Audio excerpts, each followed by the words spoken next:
Welcome back, guys. My name is Technicosm. So, as you can see, we have this little thing here. This is just a list of things that we're going to cover in this episode. Today, we're talking about mastering and mixer tracks. So, I'm going to be explaining those and some of the effects that you can put on them. Now, not every effect, like major effect that you're going to see often, is going to be on this list. That's because originally I planned to do this all in one episode, but it was one of those things where while I was recording it, I was kind of realising, wow, there's a lot more stuff than I remember. And as well as that, when although a lot of this stuff is technically simple, there are more confusing things behind the way they work, and because of that, I then started explaining those things, so I don't like to leave things unexplained, and it meant that I was giving you a lot for a video. The other version of this I had recorded was an hour and a half long. I was still going to use it because it had some good information in it, but the footage got corrupted. I don't know how that happened, but it happened, so here we are re-recording. Now that's why, by the way, that this looks a bit different from last time we left it, because obviously the changes are still there. Now sadly I can't really go back, and because of that, we're going to keep that one open, but we're just going to quickly open another FL Studio, and you'll see why in a second. Because I wanted to talk about something that happens when you open a new FL Studio project, just by default. Something that's always left there. So yeah, first of all is how to access the mixer track, which I'll show you as soon as this new FL Studio loads up. You can close this for now. There we go, we've got new FL Studio, and as you can see, as you already know, whenever you open a new FL Studio, it loads up with this kick, this clap, this hat, and this snare by default. And you could easily think that that's all it starts with, but you do actually start with one other thing, and that's in the mixer track. So if you click on View and you go on Mixer, here's the mixer track, and this is basically where you add effects to sounds that you've already made, kind of the post-processing you do before it finally outputs the audio. Whoops, didn't mean to click that. So you can look at the mixer while everything else is on screen. You can take this out of full screen, and you can keep it like that. And you can kind of have it go in this corner and stretch it out like that. So if you wanted to be able to see everything on screen at once, then you could work on the mixer like that. But as you can see, you can't see very many tracks at all at once like this. I personally don't like the way it looks like this, so I much prefer just to keep it in full screen and to swap between it by clicking the mixer in the view section. Actually, I probably should learn. There's probably a keyboard shortcut for that. Is F9. Oh wait, no. My laptop's F keys. I don't know if I'm doing it wrong, but like if there's ever like a keyboard shortcut that uses any of the F keys, it doesn't work on my laptop, and it's only on my laptop. I'm not really sure what's up with that. Anyway, so yeah, these numbers that appear at the sides of your instruments actually say the mixer track they're on. By default, they're not on a mixer track, but these 4 that you get when you start up FL Studio, they will automatically assign to mixer tracks 1, 2, 3, and 4. So if I quickly just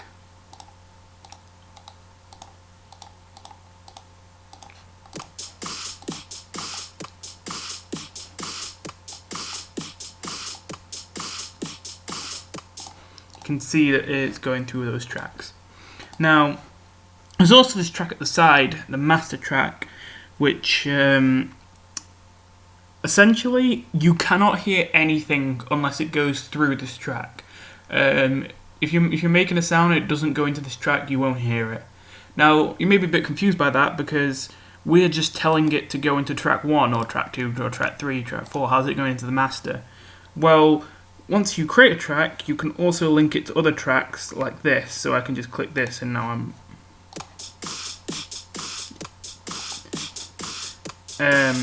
so essentially, each one of these tracks is automatically linked to the master, and I can turn that off if I want, and then you won't be able to hear the snare.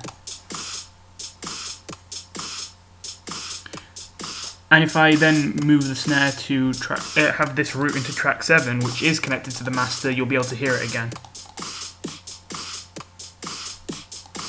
So yeah. If you want to move around a mixed track, you can hold Alt and press arrow keys to move it around.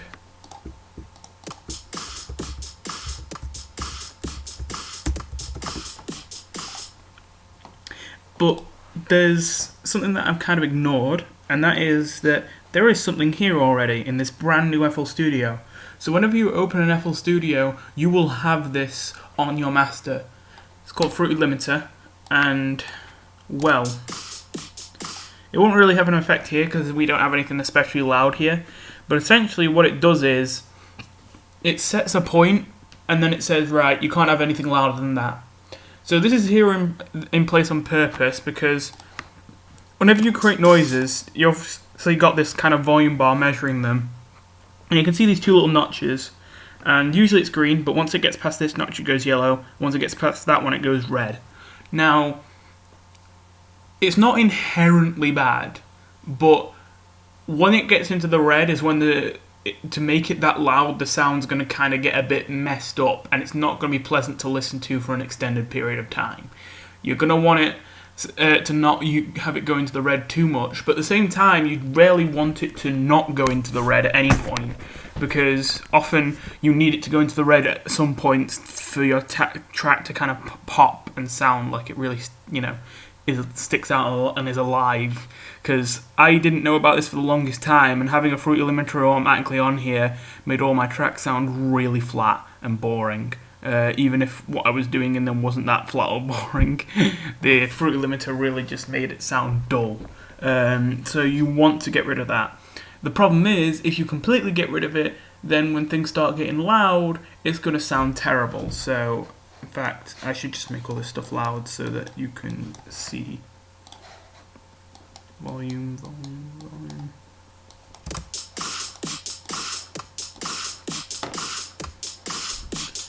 So you can see each one of these dipping into the red.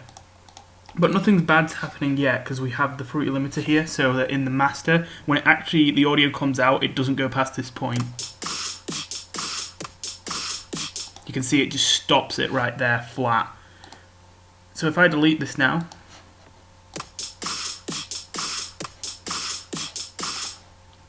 that's a little bit more lively. That sounds quite nice. It's just dipping into the red, but if we turn this up even more,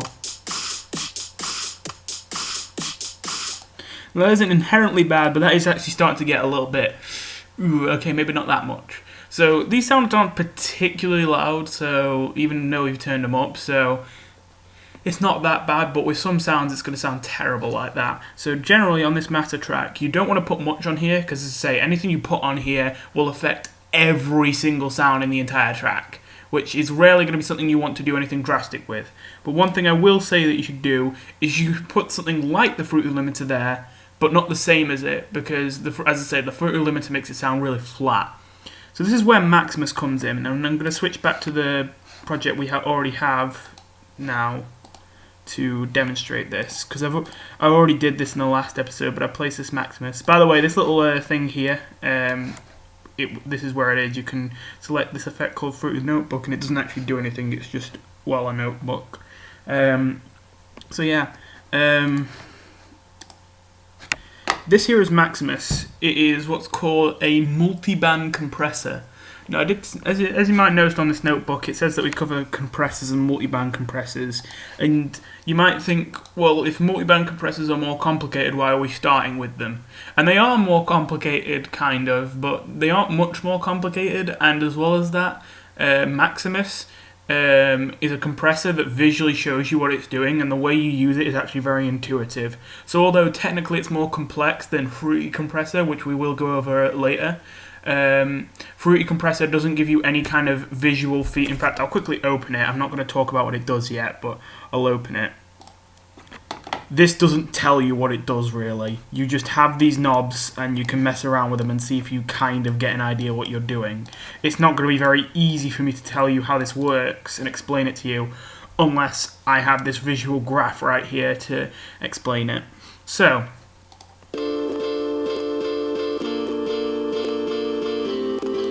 what this is essentially doing is this graph is a representation of if I put in this much volume, how much volume do you put out? So if I turn this up like that, then this means that you only have to put a teeny bit of volume into Maximus for it to pump it all the way up to that point where it's not quite in the red yet, but it's basically almost there. And as you can hear, it makes it kind of sound like it's sustained for a long time. Inversely, I can do this.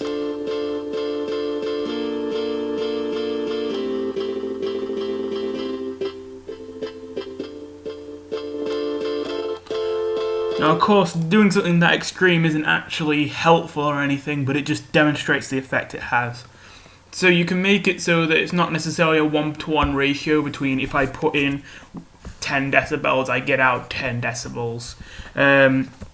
Now, just to give you a bit of clarity, on this grid, this middle line here, if you have this volume thing here on your mixer track at 100%, which, by the way, this is not 100%. As you can see up here, this is 125%. They essentially let you go above 100% and to make the sounds louder. When it's at 100%, when it's at this little notch here, this middle line means that it's not going into the red at all. So essentially what the Fruity Limiter was doing was this. And even if we turn this up with this knob here, pre-gain, which increases the volume of the sound before it puts it into Maximus, you can hear, well, you can't hear it, but you can see, I don't know why I said here, you can see that that doesn't sound much louder, it just sounds like it's kind of held for longer, and that's just because it gets past this part easier. It isn't really any louder. And on that note, if I turn it like this so that it doesn't slow down the sound at all, this is what it would sound like. This is basically what it would sound like if I amplified the sound this much and the Maximus was off. No, that's obviously no good. So usually it's a good idea to put it around this 6 notch. If you've got a especially quiet track, close to the 3 notch. If you've got a especially loud track, maybe closer to the 9 notch. But yeah, you want to kind of have it end there, and you want to have it slow down when it hits this halfway point most of the time. And that's still a bit unpleasant, but that we are increasing the volume of the sound by a really big amount before it goes into the Maximus, so if we put it back to normal. So anyway, now this is called a multi-band compressor. What's all that about? Well, basically, it has multiple bands. Ooh, but what does that mean? So basically, when it says bands, it means bands of frequencies. It means groups of frequencies. So if I start playing this now, if I click this solo button, it will only let me hear what's in this band. And if I play this now, we are only hearing the lower frequencies. And what's defined as lower frequency is defined by these two knobs here. Everything below the lower frequency point is considered the low band, and everything above the higher frequency point is considered the high band. So by default, that means everything below 200 Hz is low, and everything above 3000 Hz is high. And anything that isn't covered by those bands is the mid band. If you make it, if for some weird reason you decide that you want to have where the high band starts be lower than when the low band ends, then it will just make the crossover point the mid band. So anyway, so what this means is you can have similar curves to this for each kind of band of frequencies, and this can be useful because maybe you want to have a sound that has a really kind of sharp and plucky high end, but a really kind of long and sustained low end. So you would then kind of have something like this where it gains volume really easy and kind of sustains it for the low end, and then for the high end,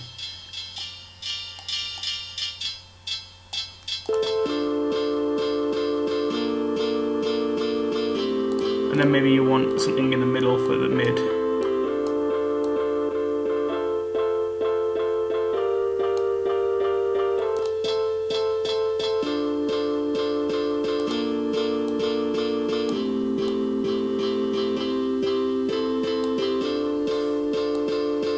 So anyway, let me just set these back.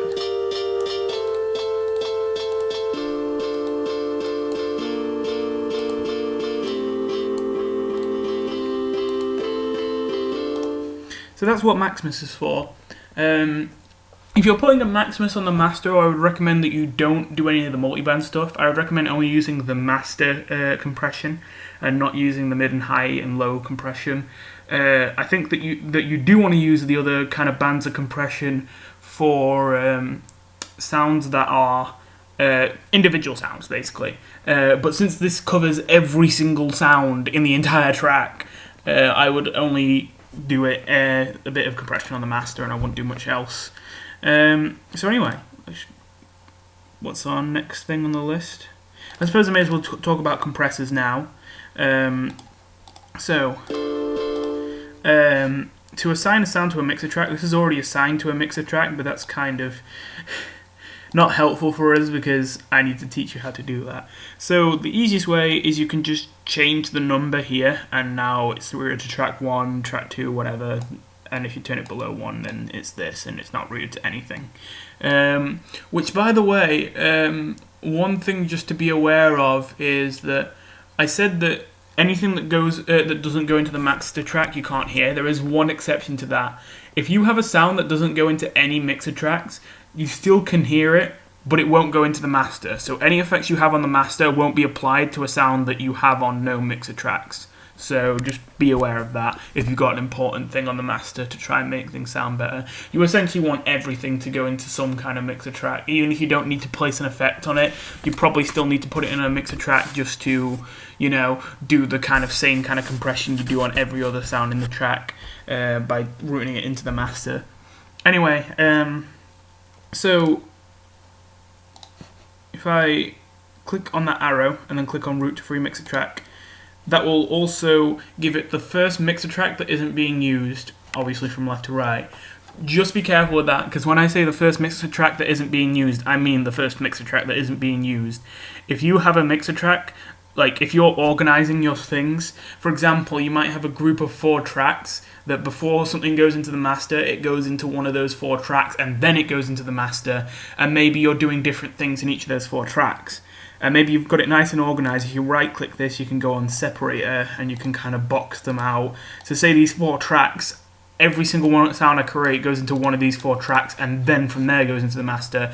If I do something like that, and I've routed something into this track, and this track, and this track, but this one doesn't have anything routed to it yet, but I'm going to put something there.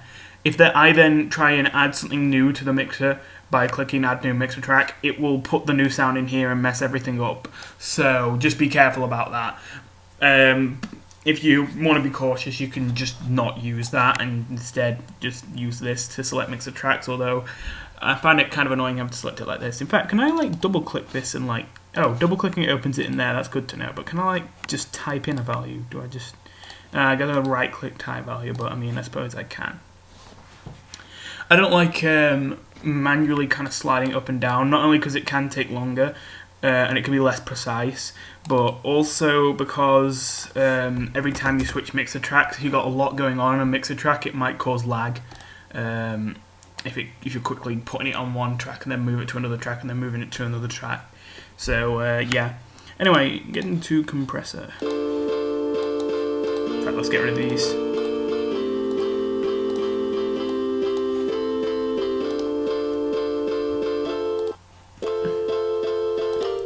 So you might be a little bit confused. If Maximus is basically a compressor, and the only difference between it and a normal compressor is how it has those multiple bands, so you can do different compression for different frequency ranges, then how does this relate to Maximus?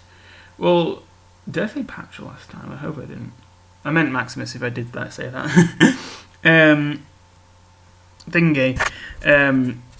Well, although it's the same principle, to be fair, Maximus does have a different method of doing compression. And again, this method actually makes it much easier for you to understand, which is why I started with Maximus. Essentially, the way most compressors work is instead of you being able to draw the curve you want and just saying, okay, I want it to gain volume this fast and then curve out a bit there, essentially, a normal compressor would usually just have 2 straight lines if you're talking about it in terms of this graph. So a normal compressor would usually be something like this, which is already kind of what we got over here, to be fair, but still.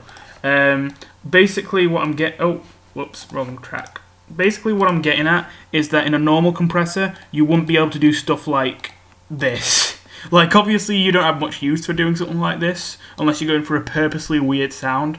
But, like, you might want to do that. And if you want to do something like that, you can only really do something like that in Maximus.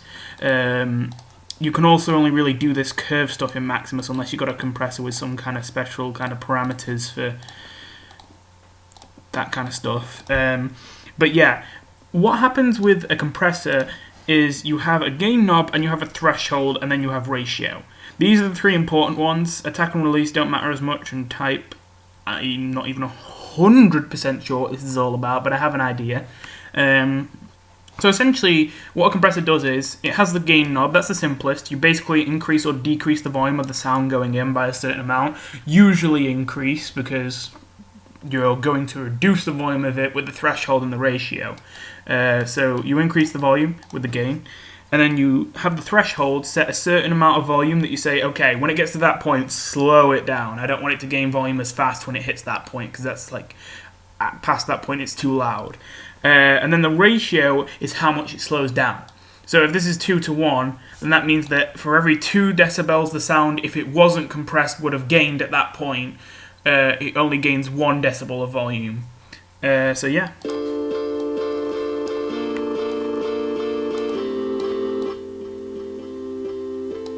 I'm setting the threshold really low here, so just so you can hear the effect. But this is 12 to 1, so this is the volume I should be getting with all that gain divided by 12.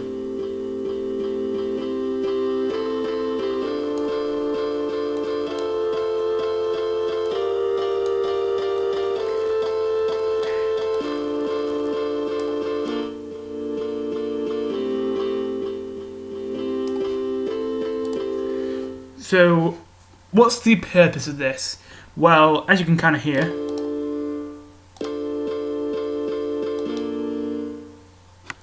fact, let me turn the threshold just a bit more.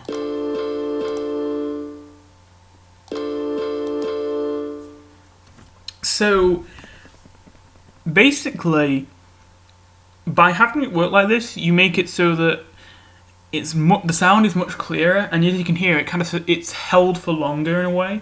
It's not technically held for longer, but usually when it's fading out, it would become very quiet and hard to notice. But because we're compressing it, and because it's kind of pushing the volumes to be closer to a certain point, that's like a higher volume than it would be when it's fading out, it kind of sounds like it is held for longer. That's obviously not the only effect that you would want from a compressor, and in fact that could be an unintentional effect that you don't really want, but usually it's essentially just to make sounds clearer. Now, there is also a problem with compression in that making sounds clearer, while it is generally a nice thing, can sometimes make your tracks boring, because making them clearer also reduces their dynamic range, essentially the variety of different volumes you can get. Which can be a problem. However, as well as that, you can create a lot of interesting effects by compressing certain sounds. It can sometimes have some exaggerate some special kind of features of some kind of sounds. We'll get more into that later. In fact, I think we will actually cover that a little bit in this episode. So anyway, those are compressors covered. What is next? Parametric equalizers. Oh yeah, how could I forget? Parametric equalizers. Now that sounds really scary. Sorry, that's Fruity Parametric Equalizer 2. Oh yeah, I forgot to mention, don't worry, you're probably looking at your menu on this and thinking, oh boy, I don't have that stuff. Don't worry, a lot of this stuff is just third-party stuff that I got installed on here.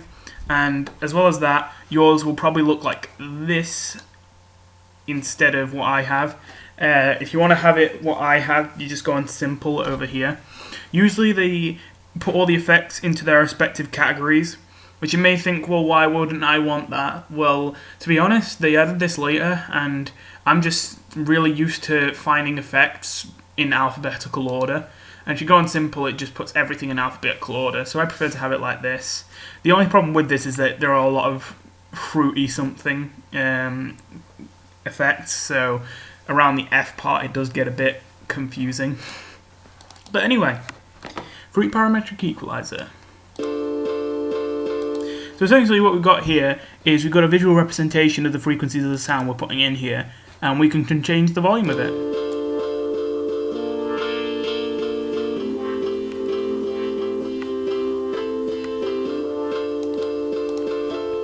So by clicking and dragging these, you can both change the frequency that they are amplifying or reducing, and can change the amount you're amplifying or reducing it by. And there's also a knob here for bandwidth, so that you can choose how wide that thing is. As well as that, up here we have this weird kind of shape thing where you can have it be steeper or smoother.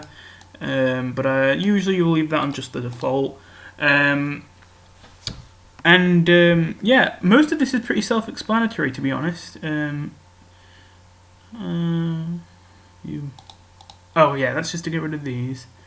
What the?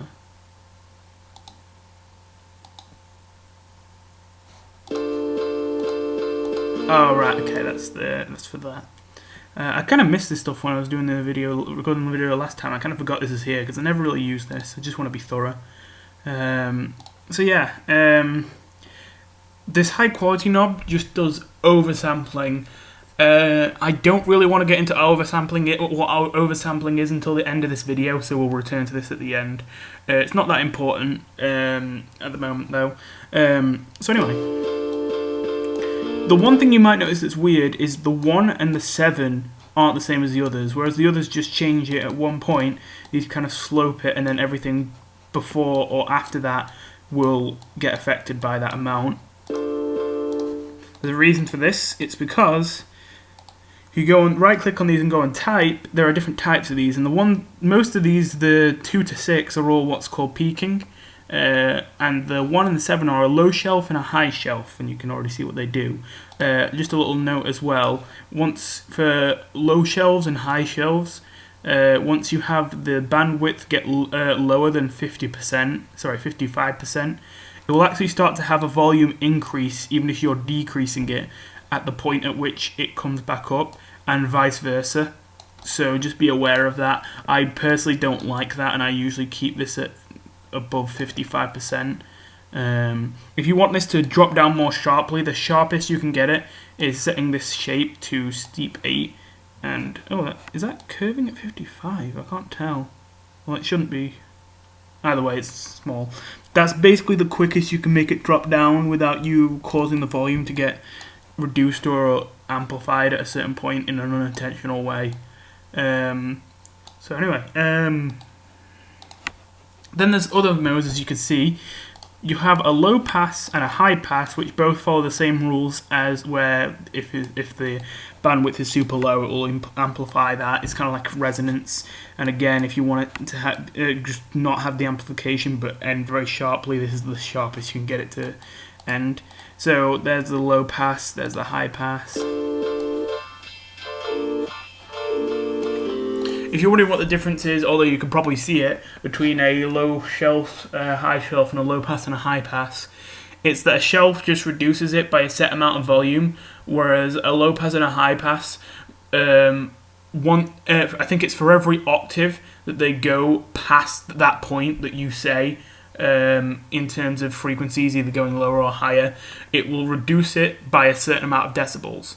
Now, the amount of decibels depends on the filter. The different types is there's 6 ones that reduce it by 6 decibels for every octave, 12 decibels, 18 decibels, and 24 decibels. And I don't think there's really any that go higher than 24 decibels. It wouldn't matter much anyway, because by the point that you're at a 24 decibel low pass filter, it's practically deleting any sound past that frequency. So, yeah. So and it will keep doing that for each octave. So. Whereas with the high shelf or low shelf, it will just go until it gets to the reduction that you put over here, and it won't go any lower than that once it reduces the volume by that much. There's also a band pass.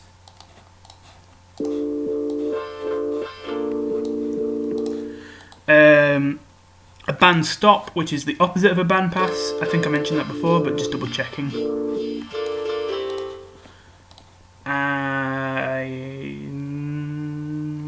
Wait, that's it. Except for disabled, which is just what you'd think it'd be. So, just a couple things I want to note. I'm not an expert on this subject, but just a general thing. 3000 hertz is an annoying frequency. It's kind of where the S sound comes from in kind of voices. So if you've got something that sounds a little bit harsh on the high end, 3000 hertz is a nice place to reduce the volume of, but also you can just use a high shelf with this band 7 and do something like that. I like to do that. And then you can do like that to kind of reduce higher frequencies that are harsh. You might be feel inclined to boost the bass, but I would want to not boost around 300 hertz that much. Around 200 250 is probably fine, but 300, it tends to sound a little bit muddy if you boost the frequencies around there.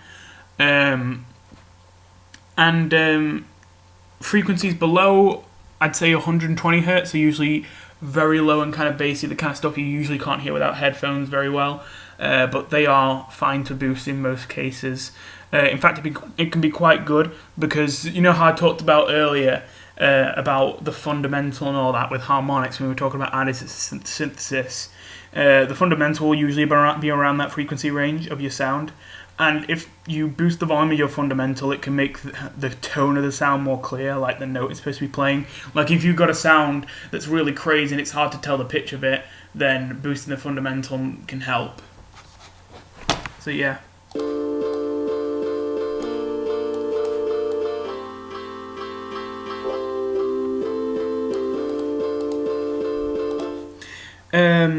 The other thing I need to mention about using this is, if you can, actually avoid making this go above the halfway point. It's not quite for the same reason as with compressors, although I believe it is also true that you're kind of going into the red once you do that, but it's for a different reason. From what I've been told, basically, I don't know the exact way, but the way that this goes about amplifying a sound, like increasing the volume of the sound you put in, it's subtle, but it reduces the quality of the sound, or at least it changes what the sound is. Fundamentally, it causes weird little issues to pop up. Now, it depends. It might not be an issue. Like if you don't have a sound that you need to have sound super clean and you need to have preserved. If you have a sound that needs to sound super clean and it needs to sound completely preserved, then don't do it. But if you have a sound that's you might want to sound a bit gritty, then it's fine. You probably won't notice it at all most of the time, but it will be there. The sound quality will kind of suffer a bit, again, unless you're going for a gritty kind of sound, if you try and amplify it.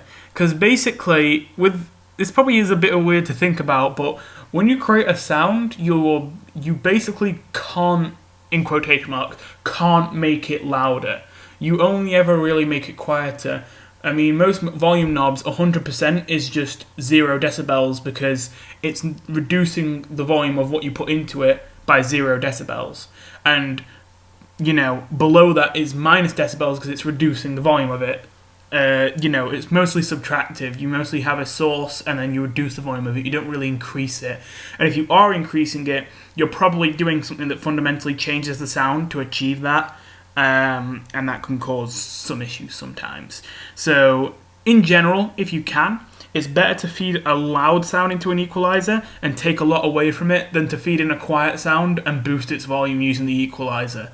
So just keep that in mind. Right, on to the next one. Reverbs. Well, that's pretty easy. Well, actually, there are a decent amount of details going on here. And sadly, I do have to use a reverb that I don't usually use. I have to use Fruity Reverb 2. I usually used Fruity Reverb 1, but it's gone in FL Studio 20. It's not necessarily that Fruity Reverb 1 was better or anything, I was just used to it, and I didn't think Fruity Reverb 2 was that much better. Not to say it's bad, so, I didn't bother changing. I never really used this one specifically. I usually prefer to use either one of my own kind of non-FL reverbs, or I like to use Fruity Convolver, but that's a special type of reverb that To be fair, I mostly go by feel with that effect. I don't really know it well enough to confidently tell you all about it. I know the gist of how it works, but I don't know all the details, so I don't want to talk about that on this tutorial series. I just want to talk about normal reverb. So anyway, we've got this special little graph thingy here, and this is essentially a simulated room. I actually do like this about about Reverb 2, because basically most reverbs will, the settings that you set for these will basically be you creating a room for it to simulate the sound echoing in. Because obviously different rooms will have a different kind of reverb to them. I just realised I haven't really explained even what reverb is, but it'll be pretty self-explanatory. Just a moment. It's that kind of airy sound after you hit play something.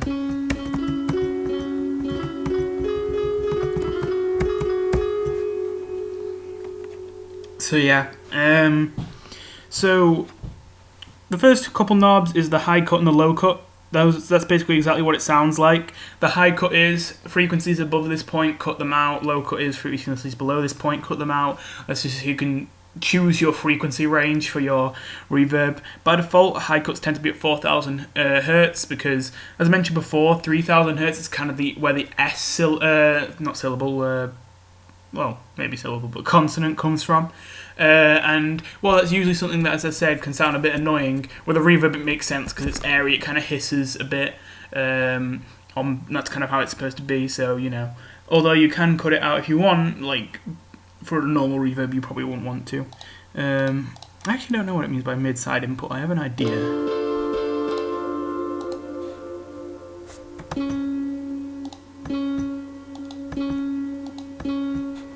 Okay, no. I thought it might be maybe about the stereo image, like maybe with mid, it's focus it in the middle, and with side, it would put the sound through the left and both the left and the right ears, like evenly, but like it's clearly on the left and right ear instead of in the center. I thought it might be like that. I'm not actually sure what this does. I kind of just blanked this out of my mind. Well, anyway. Pre-delay is pretty self-explanatory. I honestly don't really get why you would use this. Well, I do know why you'd use this, but I've never really used this. But basically, pre-delay is, obviously, without pre-delay it sounds like this. And with pre-delay. And that's really high pre-delay, to be fair, just to show the effect, but yeah. I think you're supposed to use it with kind of a low setting and...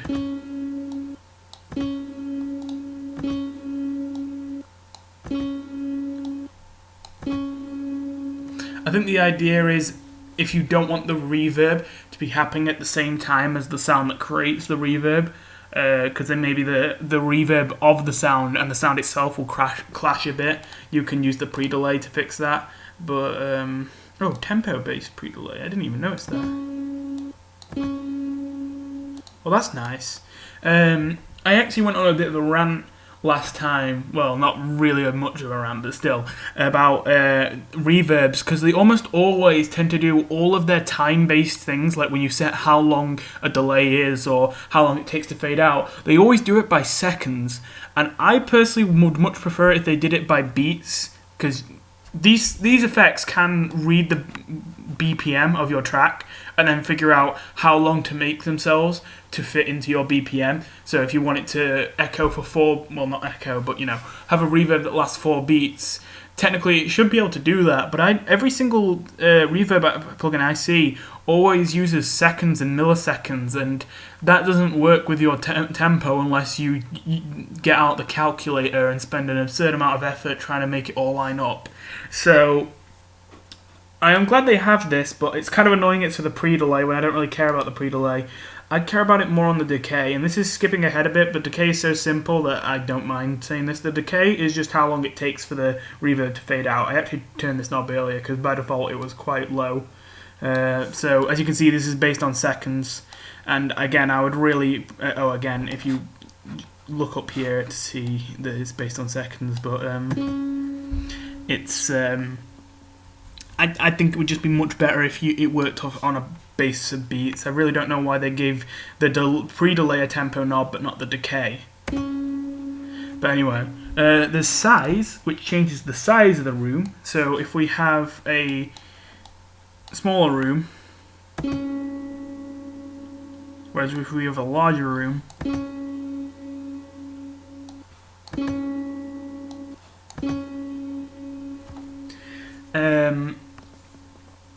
so I actually don't know all the details about what this actually does to the sound. Obviously, it changes the sound in the same way that having a reverb in a larger room would change the sound. Most of this you can just do by feel, to be honest, though. But basically, you can kind of hear it kind of widens the stereo image. It kind of changes the tone of the reverb. Then there's mod depth. By mod it means modulation, and to be honest, it's kind of a bit confusing the way they set this out, because they could have just said like vibrato, because all this really means is it modulates the pitch of the reverb. So if I turn this all the way up, you can kind of hear it going warbly. It might not actually be pitch, maybe that's why they call it mod, but it sounds like pitch to me. And you can increase the speed that it wobbles.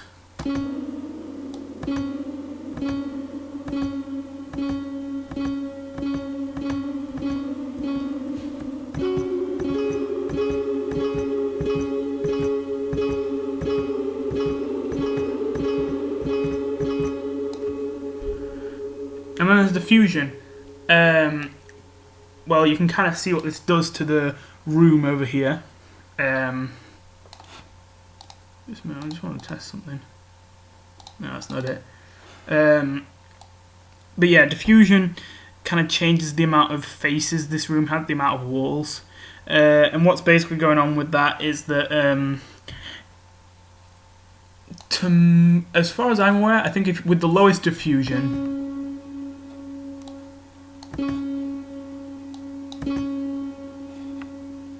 yeah, let me turn this up a bit.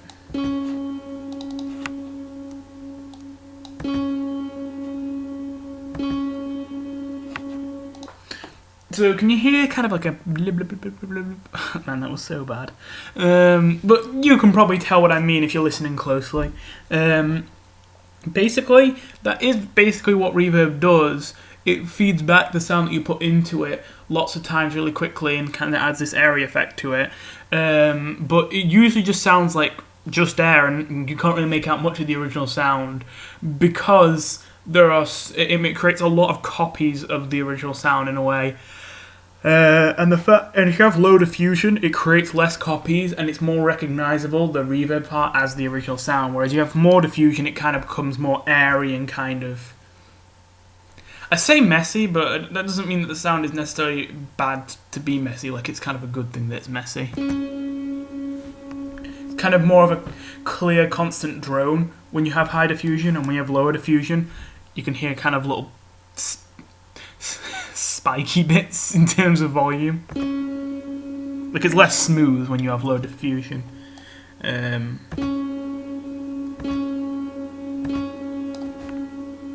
So yeah, earlier when I hit this button here, oh yeah, I didn't even talk about these, but they're pretty simple, so don't worry about that. We will get to it in a second now.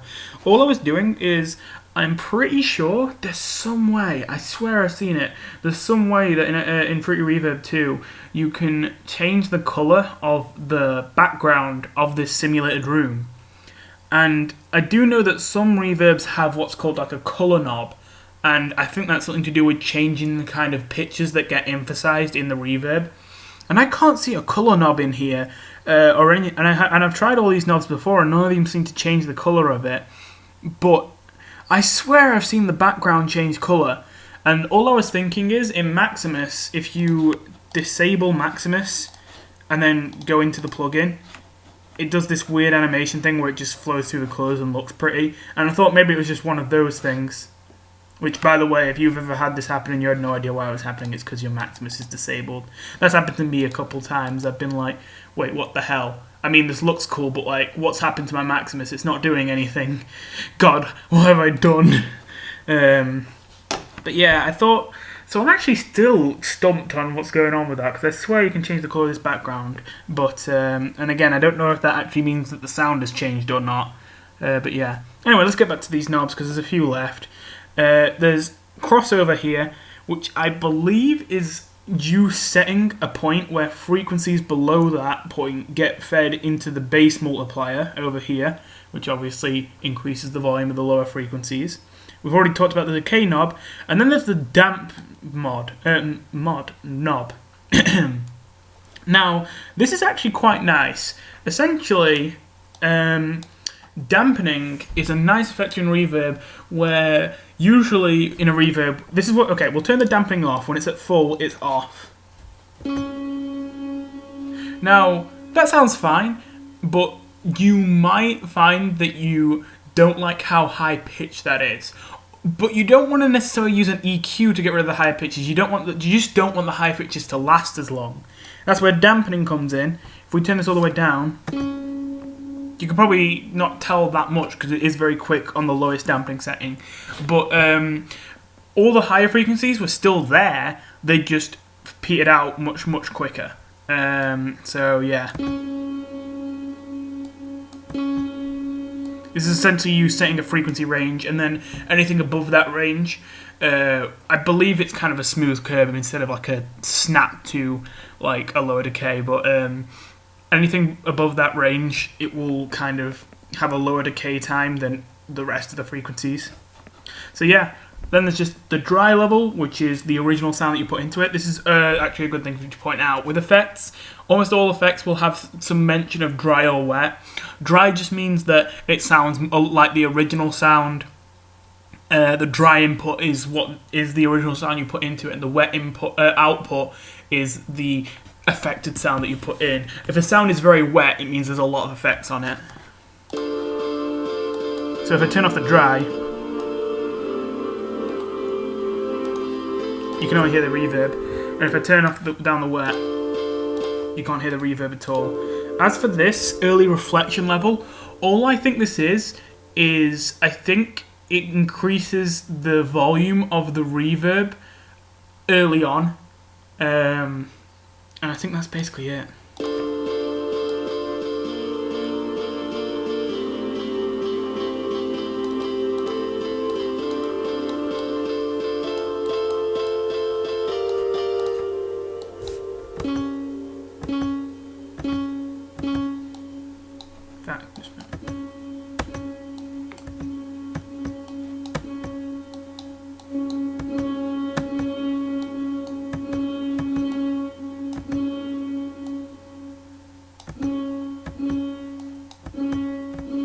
I think you can hear the difference, but you might struggle to.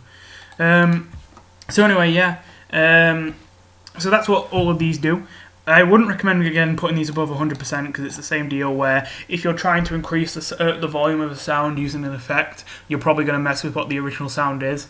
So again, it's just best to feed in a really loud sound and then take away from it than to feed in a quiet sound and try and make it louder. And then there's, finally, there's a stereo separation knob.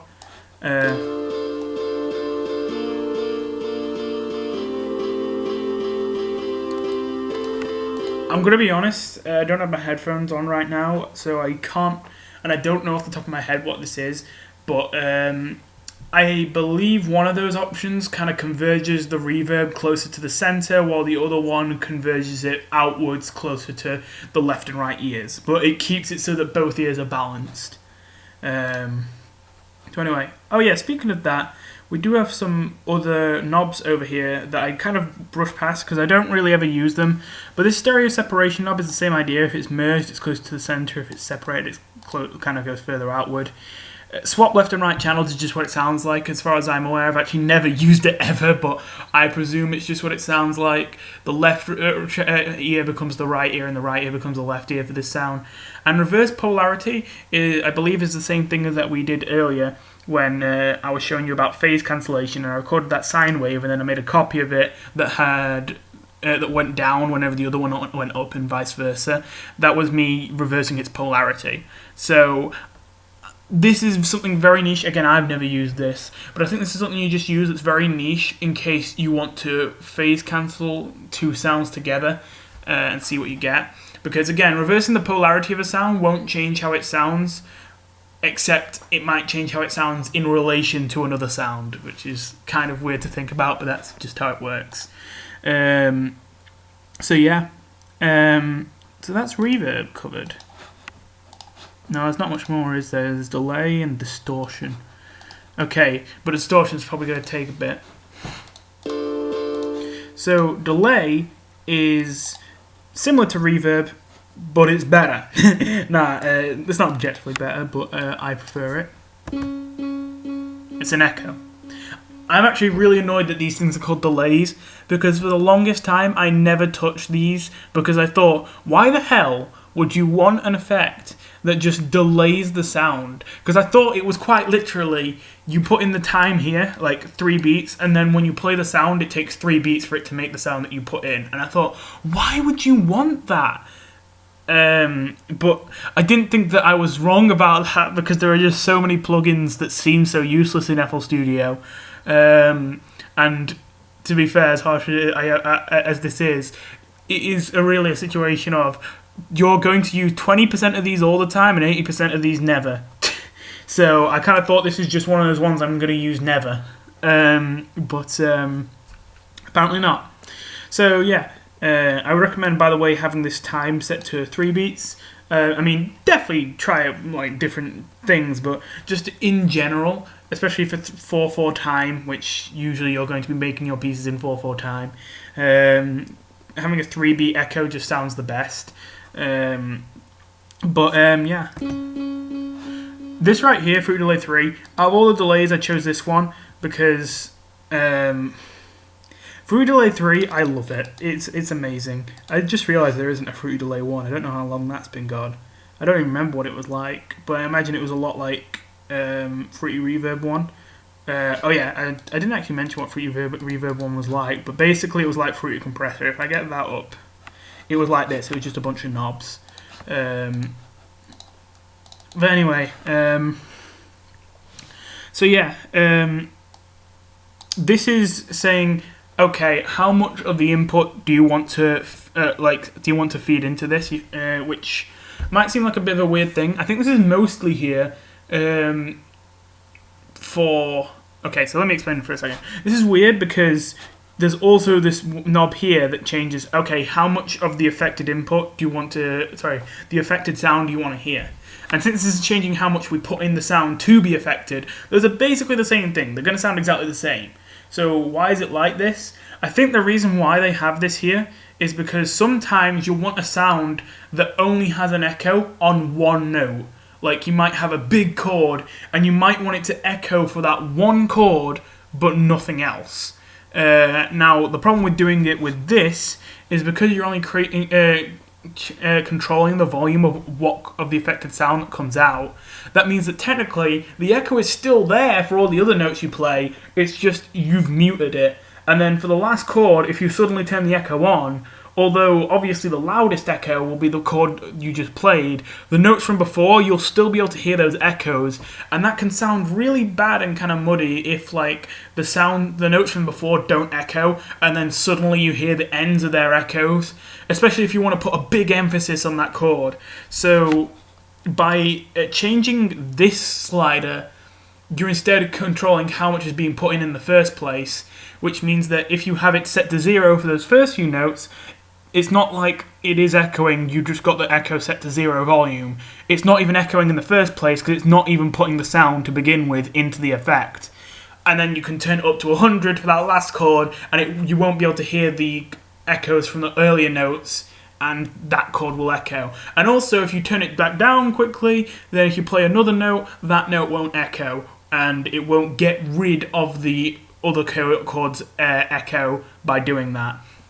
So yeah, they both basically do the same thing, except this controls it coming in and this controls it coming out. So anyway, an order can be important. So, this is where we get to the stuff that I absolutely love. This modulation section. Time modulation specifically is the one that interests me. Oh boy, I should have got a drink. So, time modulation sounds really fancy, but really what they mean by time modulation is pitch modulation. I mean, basically, if you're making something slower or faster, then you will also make it lower pitched or higher pitched, unless you're using some weird techniques to change the pitch of a sound without changing how long it is, or vice versa, which you can do. We'll get into that later when we talk about granular synthesis. When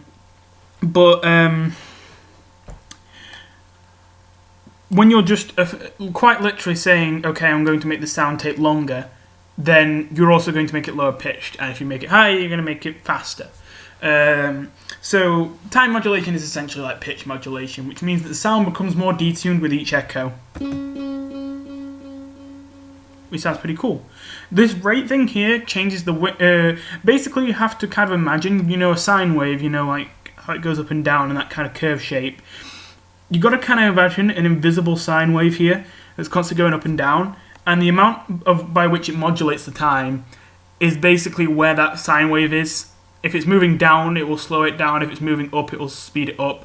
If it's close to the middle, it won't have much of an effect on it. And the rate here is setting how fast it oscillates. So by default, it's 1.1 hertz. So every 10 seconds, it will do 11 oscillations. I don't know why it's 1.1 by default and not just 1, but it just is. I don't usually mess with the modulation rate. Usually speeding up or slowing it down only serves to make it sound worse. Like, that sounds just like too much, and if I turn it down... Well, to be fair, that doesn't sound bad, but... The fact that it doesn't change much, because now it's really slow at changing, makes it sound less balanced. And then finally there's the cutoff, which I haven't really used much, but I'm pretty sure it just affects this knob, which we're going to cover in a second. We are actually going to skip diffusion and this delay model thing for a second here, just because, to be honest, I don't think I don't think these are as important as this section, and I don't think this section is very important either. We will also get back to this whole thing in a second. So anyway, this is kind of the most important part of Fruit Delay 3. Here you got the feedback level. So basically, by default, this is at 62.5%. What that means is when I press this note, the way it creates that echo, let me get rid of the time modulation. Pardon me, is it takes the original sound, and then it takes 62.5% of that sound's volume, and then tells it, okay, play that again after this many beats, which is obviously 3 as we set here, and it plays it again. And then it hears that sound, and it says, right, take 62.5% of that, and then play it again. 62.5% of that, and play it again until it becomes too quiet to be able to hear. So if I turn this up to 100%, the echo will never end.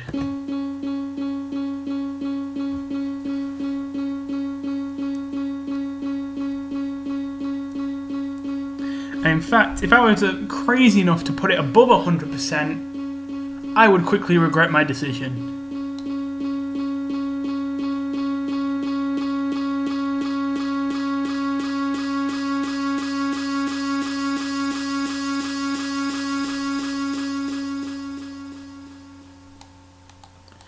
As bad as that sounds, you can use it for some pretty cool effects depending on what you're doing. I remember I had a kind of ambient effect in one of my tracks. In fact, I'll get it up now. Where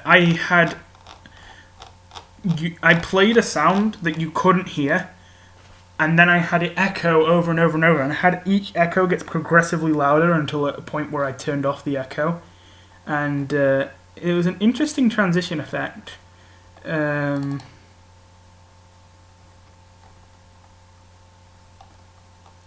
Oh wait, what did I call it? Oh, I think it's just this. I actually think this is worth showing.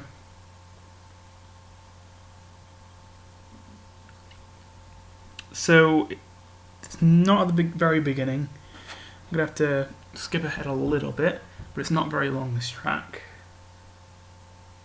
I hate group music. I need to set the default back to Windows Media Player.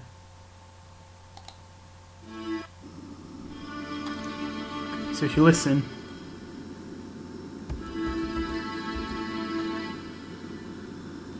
that little high-pitched sound you can hear right now.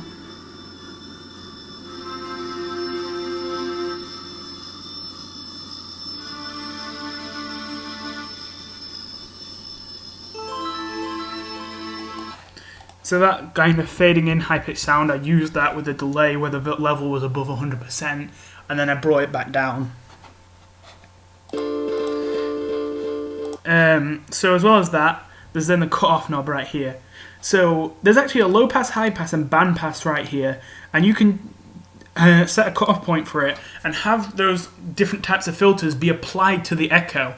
And the point at which the cut-off is kind of slowly moves with each echo. So I believe the way it works, although don't 100% quote me on this, is when it's in low-pass mode, say this knob is 75% turned up, each echo, it will take 75% of that. So at this point, it will then say, move this knob to 75% of the way from here to here, and then from 75% of the way from there to there, and then until the cut-off's like really low.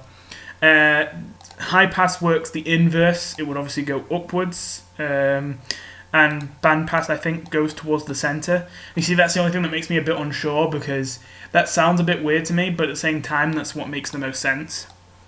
So yeah, and I'm going to add some resonance as well to make this more noticeable. You can definitely hear that effect. I definitely love messing around with that. Combine that with the pitch, and then making it so it echoes a lot more.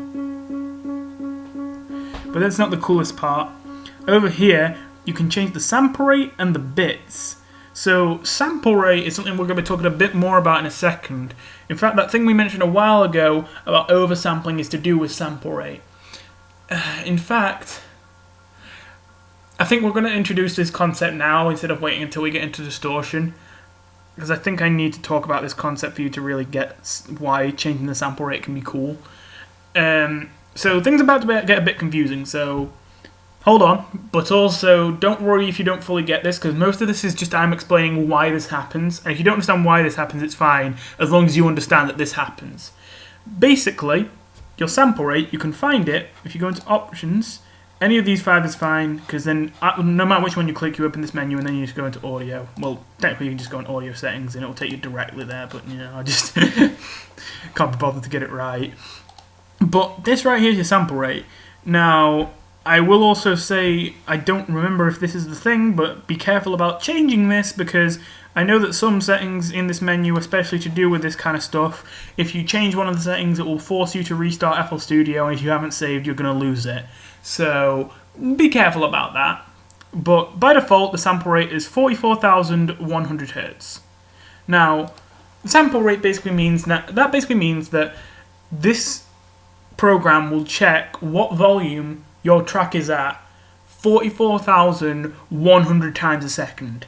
And you may be like, wait, just the volume? What about the pitch and all that? Well, technically, in that context, pitch doesn't exist, because the pitch is just how many times a second a sound oscillates.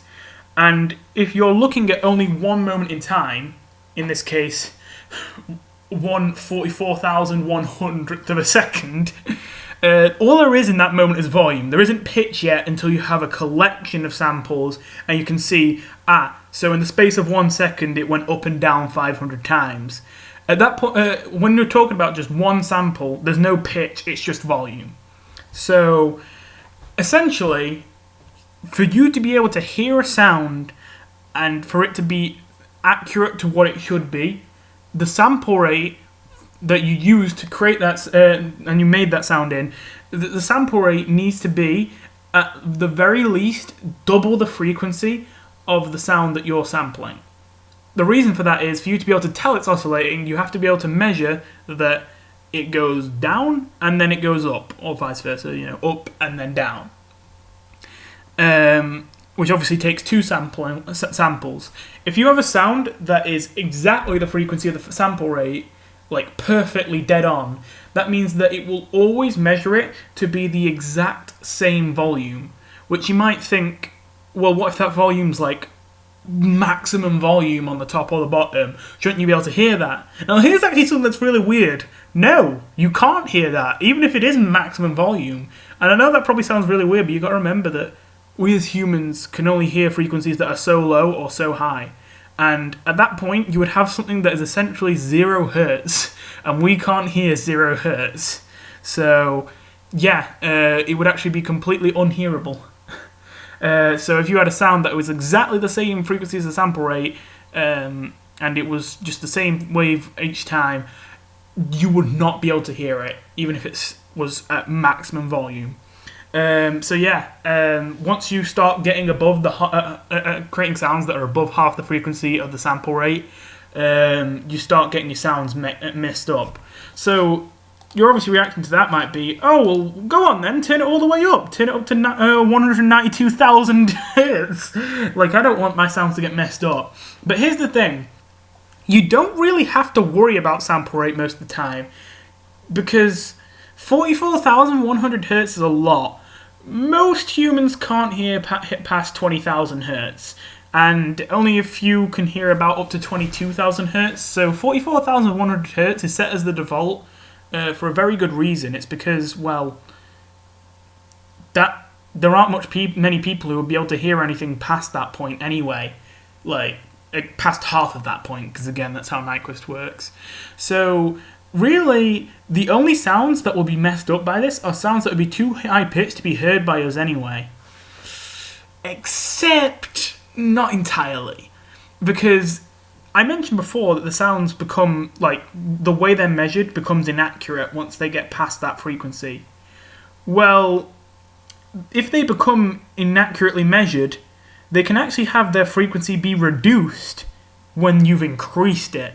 Again, that's really weird. But just to keep things simple, just understand that it means that because it's going to miss some oscillations, because it's moving up and down so fast, it might miss out one time it went up because it went back down before it could even tell that it had gone up. You know, stuff like that. It might think that something has become lower frequency when it's actually become a higher frequency because of the way Nyquist works. So that means when it outputs that sound, it will become lower frequency, and as it becomes lower frequency, it comes back into our hearing range, and then we can hear these weird artifacts, these weird frequencies that shouldn't be there. Now, most audio kind of tools have processes for dealing with this called anti-aliasing, but sometimes you want to have these effects because they can sound really, really interesting. We're going to get more into that when we talk about distortion. For now, I've definitely said more than I need to about sample rate. Bottom line is, here, we can reduce the sample rate for this one sound, and we can have the sample rate recursively get lower and lower for each echo. Now, why would we want to do that? Because it sounds cool.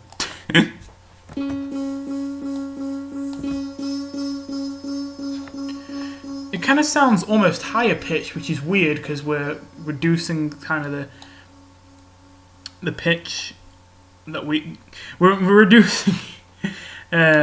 I actually don't... This is a bit confusing the way this is done. We're reducing the highest pitch that we can get. But that can be a good thing because we're now taking frequencies that are so high pitched we won't be able to hear them anyway, and we're pushing them back down because of the weird way the sample rate works.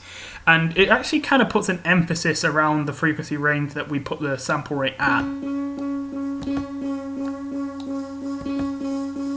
You can hear around 3,000 hertz. There's kind of a hissy texture to it, which makes sense because, as I told you before, 3,000 hertz is where the S kind of sound comes from, and if we're putting it at 3,000 hertz, that means we'll kind of push frequencies above 3,000 hertz closer to 3,000 hertz.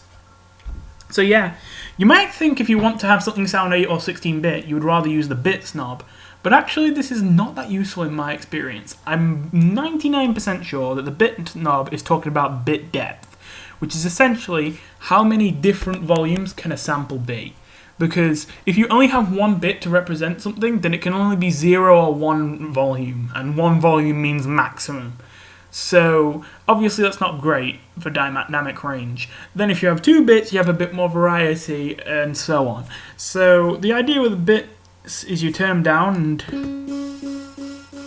you can hear it kind of snaps into place. That's because if the volume gets a little bit louder, then because of the way the bits are less accurate, it doesn't even measure that the fact that it got a little bit louder until it reaches a certain threshold where it snaps it up to the next volume level. You see, this is why I don't really like the bitrate option that much. It can be cool, but usually it just either sounds like too little or too much. Like if I have this about halfway, you might like that, but like I don't like that kind of hissing sound. If I have it higher than that, you can't really tell the difference, and if I have it lower than that, you might want a sound like that, but it's niche, definitely, and it sounds harsh most of the time. I don't like to mess with the bits knob. If I want to make something sound old or 8-bit or 16-bit, I much prefer to use sample rate. So anyway, I promise I'll get back to some of these. So this thing over here, this delay model, controls what this knob does. So this is saying, hey, do we favour the right ear or the left ear with these echoes? It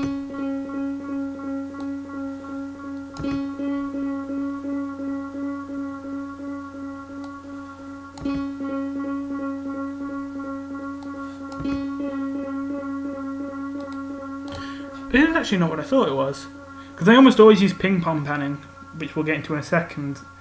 I thought this was panning the echo to the left or the right, but I think actually you're delaying the time between the left echo and the right echo happening. So here the right echo happens first, and here I think the left happens first? Yeah.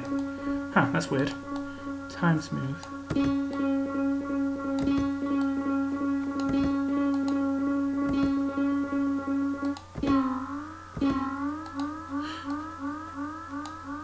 That's weird. Oh yeah, this tempo sync thing, by the way, is you can have it, if you turn that off, you can have it so the delay is based on seconds, but I don't know why you'd want to do that. You'd almost always want to keep it on beats. Anyway, ping-pong panning is different. It essentially alternates between the two ears. If I go on mono, is that just going to mean no stereo?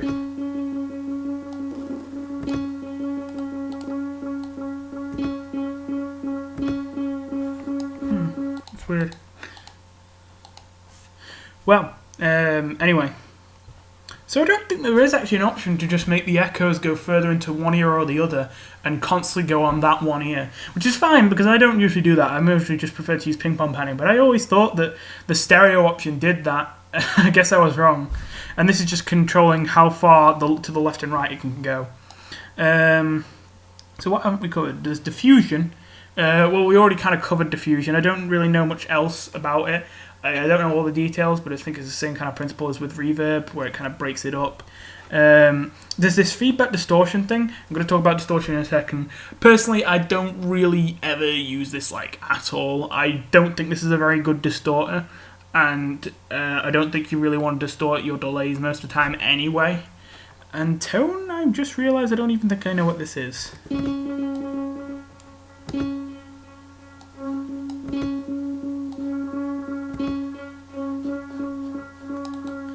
So I can only guess that's increasing, if you turn it this way, the lower frequencies, if you turn it this way, the higher frequencies, and reducing everything else. I think it's kind of like a built-in cue. That's weird. I don't know why I've never noticed this knob before. I use this all the time, and I kind of just realised, oh yeah, that's a knob. Well, anyway, you can already kind of tell what this is. This is the dry knob, this is the wet knob. That's just the output amount, and this is just how much of the original sound you can hear. If I turn this off, I'm going to press the note now. And you can hear it takes that time to actually hear anything, because you only hear the echoes, not the original sound. So finally, distortion. So we actually kind of already have something set up here. It's quite interesting. We'll get into this in a second. In fact, yeah, turn this off for now. So here's where things get a little bit awkward. Usually when I use distortion, I either use something that isn't from FL Studio, or I use Fruity Wave Shaper, which is not a conventional type of distortion. It's not like a normal, quotation marks, distortion tool. So I don't really want to use Fruity Wave Shaper as an example. So I'm going to use Destructor, the new thing with FL Studio 20. But also keep in mind, I never use Destructor, so let's just turn all these off because we just want the distortion.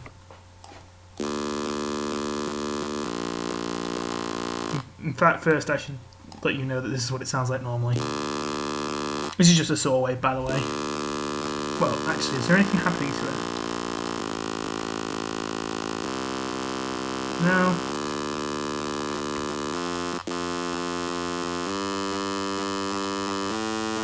Nah, nothing's going on here. So,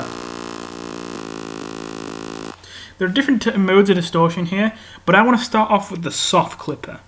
So the soft clipper is something quite similar, basically, to compression. You have a threshold and you have a gain knob. You don't really have a ratio, and what it basically does is a soft clipper will increase the volume until it hits the threshold, and then it will try and create a smooth curve where it stops the sound from getting any louder or anywhere past that threshold. It's called a soft clipper because the alternative to it, I don't know why, but Destructor doesn't have one. I don't think I looked earlier and there wasn't one. But the alternative to a soft clipper is a hard clipper, which instead of it smoothly creating a curve that stops it at the threshold, when it hits the threshold, it just stops. It just flat. It becomes a flat line, which can sound cool with some gritty sounds, but usually it sounds just low quality. So soft clippers are generally better, but not all the time. Now here's the thing, distortion increases the volume of something, but in doing that, it will almost always cause the sound to change. So let me this is demonstrated better with lower pitch sound, so let me add a low pass filter to this. Whoops, didn't mean that. You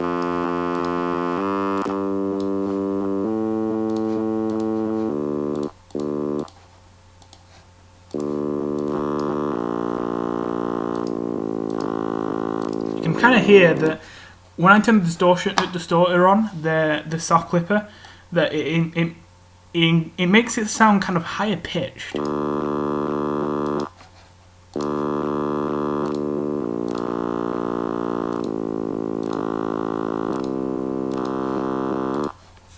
Well, that's because, well, distortion does tend to create higher harmonics out of the things that you input into them in the process of making them louder. Now, here's the thing. When creating those higher harmonics, because you don't have that much control over what happens, you mostly just kind of do it by feel, that means that you can get some higher harmonics that are a lot higher than intended, especially if you're distorting a high-pitched sound. Which means that they might start to go out of our hearing range, and they might start getting towards Nyquist. Yeah, this is where the whole sample rate thing comes back. So a lot of distortion tools come with this oversampling option, and this is where we bring it back to the oversampling, where basically for that process and only that process only, it will multiply the sample rate to try and reduce and remove all the artifacts that would be created from having these harmonics that go past Nyquist and they start to mess with the frequencies that you should have. Now, this isn't actually that necessary. It does increase the amount of processing that you need to do to have a higher sample rate, of course, and as well as that, it's not that necessary a lot of the time because usually the effect is subtle and sometimes the effect can even benefit you. But if you have something that's distorting something really hard and the sound that you're putting in the first place is really high pitched, which is rarely going to be a good idea, but it might be a good idea, but it might be getting ruined because it creates so many frequencies that get to Nyquist and all that. So then you can turn the oversampling up as far as 16 times the normal amount, which I will quickly figure out how much that would be. 4,100 times 16. So for this distortion tool here, for that one process, the sample rate would become 705,600 hertz. Sorry. No, yeah, that's right. I thought I said it wrong for a second. So, yeah. As to the center knob, I actually really don't know. So, yeah, that's basically distortion. There's different kinds of distortion. We've got the Harmer distortion, the one that's built into Harmer. In fact, I'll quickly get this up because I mentioned earlier that Harmer. I just want to quickly cover this as well. Like, I'm not going to go too in depth into this. I just want to acknowledge it. Harmer has these 4 tabs over here, and I only ever use the envelope tab. To be honest, you're not going to use these other tabs that much. The image tab is the only one that I would call especially interesting. You can essentially put a sound in here, and it will then recreate that sound out of sine harmonics. And you can play those sine harmonics, and you can use this time thing to change which sine harmonic you use, and you can have it with this speed knob that it automatically moves through the graph. You can also put images in here. I think they have to be certain types of images or something like that, but you can also put images in here and have them follow the images to give certain frequencies. But yeah, then there's the effects tab, and this is what it means by, basically for this distortion tool, they've took this distortion from Harmor.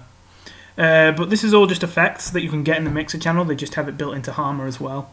And then advanced, really, all of this stuff, like all of it, you're not going to use it except very, very like special situations.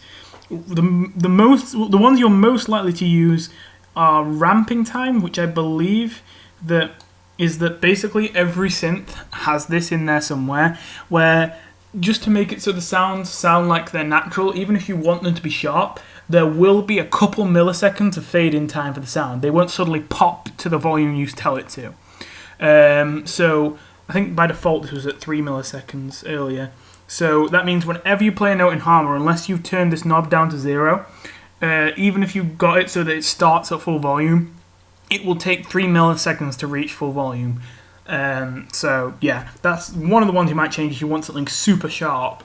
And unit order is the only other thing you might change. This just changes and the effect order as well. This just changes the order of the effects that you place on your sounds. It might be important that you do one effect before another to get the result that you want.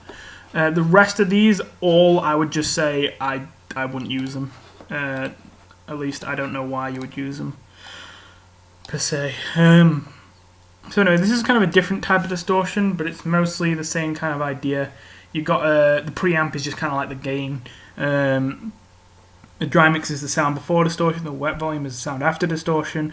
This one kind of has a built-in filter into it, although I don't like to use built-in filters with distortion, I just like to use my own filters.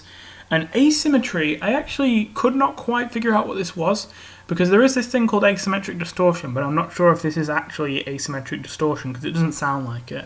But I'm not super well versed in asymmetric distortion, so I might be just getting that wrong. So this stuff that we had here from the last time I tried to record this episode, what's this all about? Well, essentially I was trying to demonstrate that when you filter a sound before distorting it, it sounds very different to filtering a sound after distorting it. So we've got a bandpass filter here and free parametric equalizer 2. And if I move this around,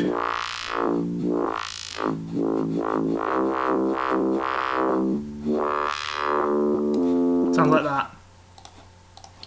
But if I swap the order of these by using this move up, move down thing, and now I play it,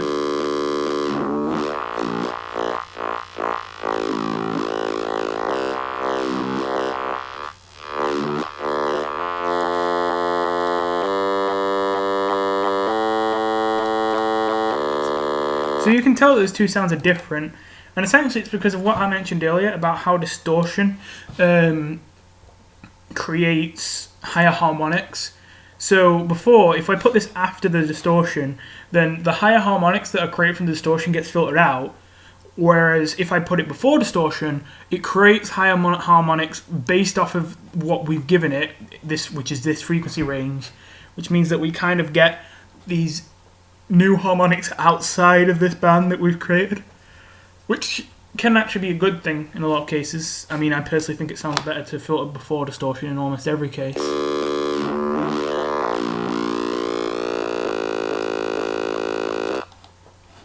So yeah, and this is what this whole high quality oversampling thing is for parametric EQ2.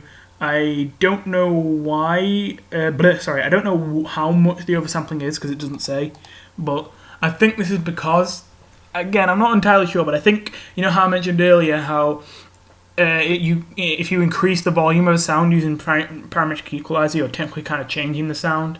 I think it's something akin to distortion that they do to increase the volume of the sound. And because of that, Nyquist things can happen, and that means that you might need this to deal with things going above the sample rate. So anyway, there's a lot we talked about there. I did originally only intend to do one episode in this, as I said, but we still got a few things to talk about. There's a couple of effects I didn't cover. Most of them are more niche ones, but there are a couple more basic effects that I haven't covered yet. Those being flanges, phases, and I might cover choruses, because choruses are like a basic effect, but I don't really ever use them. So I'm kind of debating whether I will cover that or not. But the more important thing is I need to talk about side chaining, which kind of goes into mixing, which is an episode that we'll do in future. So the next time we tackle mixing, it will be about that. So anyway, I'll see you next time. Thanks for watching. Please leave any questions down below.